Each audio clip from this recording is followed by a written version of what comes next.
Sometimes kasi it's tempting to be near the tourist spot. Okay. But come to think of it, minsan di mo talaga kailangan to be close to the headquarters of Citibank or the headquarters of Banco Santander. But you need to be where the community is, where the school, where the fresh produce are, the market, mga fellow dads mo. Is it important na nasa center siya or not necessary sa center as long as malapit dun sa things na important sa'yo? It has to be near your center. Okay. Final words for Dahil mo people. gusto na. Oo nga eh.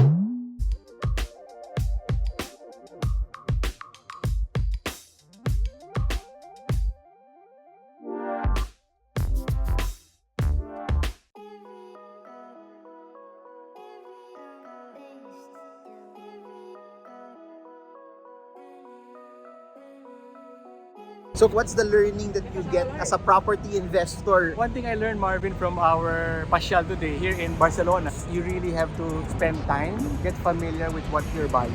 Okay. Sometimes kasi if you look at 1, 2, 3, it's not enough. More or less natin today, Marvin. If you can afford to just rent first, Okay. spend maybe a few months renting and get yourself familiar muna if it's really for you. Okay. Saan ka na bumili? Rent muna, okay lang sayang pera at least.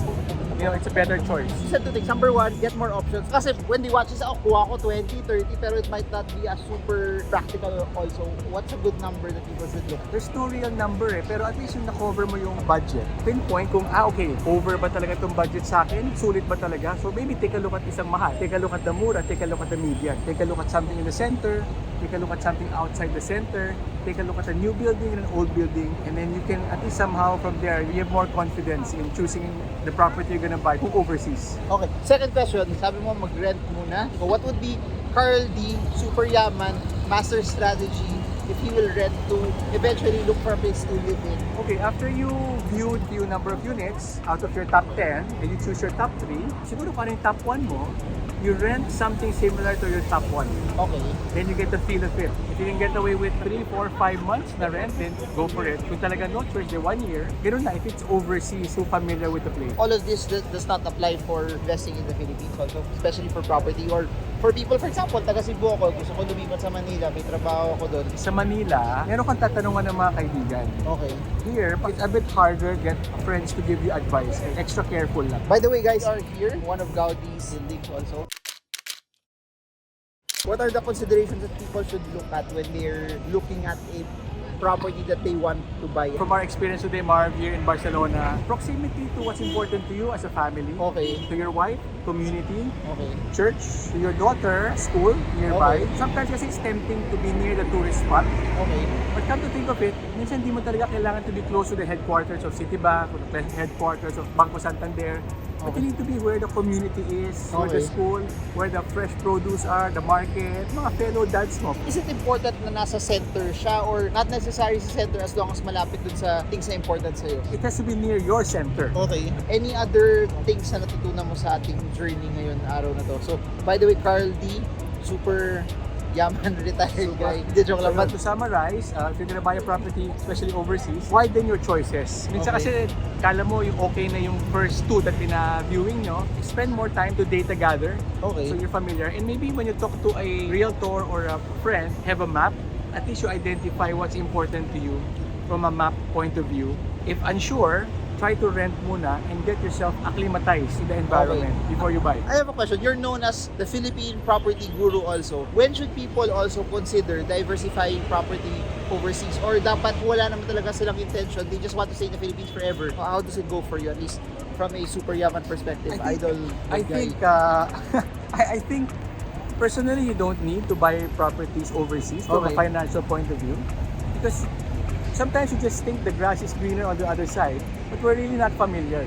Okay. We don't really know the exact data. So I think I'd rather stick to what's familiar, close to home, so you can control it. If your motivation is you want to try something different, you can afford it, you want to expand your horizon, that's a different motivation. By all means, go for it. Final words for Dahil mo people. gusto na. Oo nga, final words for people watching this from a property perspective na patapos na tayo ng 2022. What do you say to all of them? I think there's always opportunity any time of the year. It's just like business. In pandemic, there was an opportunity. People who moved to the alcohol business, to the medical business, to the PCR business. I think sa property, ganun din. Every scenario, there's opportunity.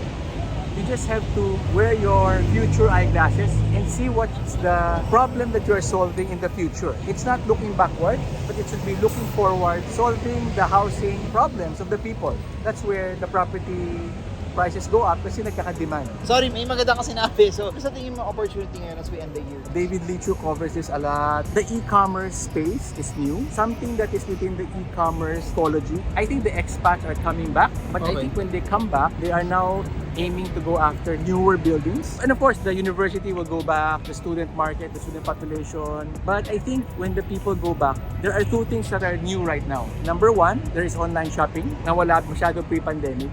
And there's work from home. I don't know the right answer to what's going to happen next year, but those two things are the biggest game changer that will change business and property. Okay, last question na lang, Carl. Last question na. Tapos may sinabi ka maganda sa mga new buildings, old buildings. Puro old buildings dito. Would you consider buying a property na nasa old building or property na bagong construct na building? It's very difficult, no? It depends on what is the appeal of that building. No? Like here, it's more appealing yung mga older buildings here in Barcelona. It still has a high desirability. Okay.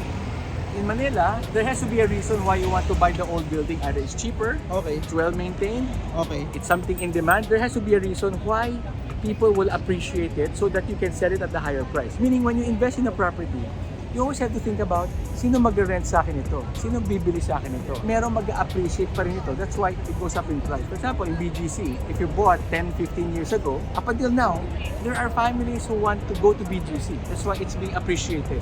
That's why even Serenda that's purchased for 20 million 07 can be sold for 65 today kasi people appreciate it. So maraming salamat, Carl. Expect more videos from Carl D, real estate extraordinaire, while we're here also in Barcelona. I hope you guys got a lot from this. That yung mga principles na to, magagamit yun not just for if you're watching this when you're overseas, pero magagamit mo rin to pag nasa Pilipinas ka. So that's it. Thank you everyone. I hope this video helps you trade well, trade strong, trade smart. See you all again soon from Barcelona. God bless you all.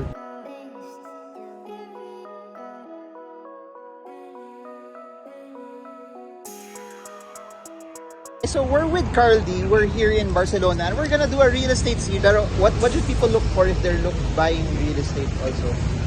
I think if you're looking for yung proximity to your amenities like yung school, place of work, community, Filipino community. Pero does that apply also kahit in the Philippines or whatever? Same rules apply? In the Philippines, you have to decide kung end user ka ba or investment. Okay. Pag end user, it's all about what's important for you as the end user. If you're an investor, it has to be all about what's important for your tenant. Okay. So very big difference. Got it. Sige, mamaya more on this.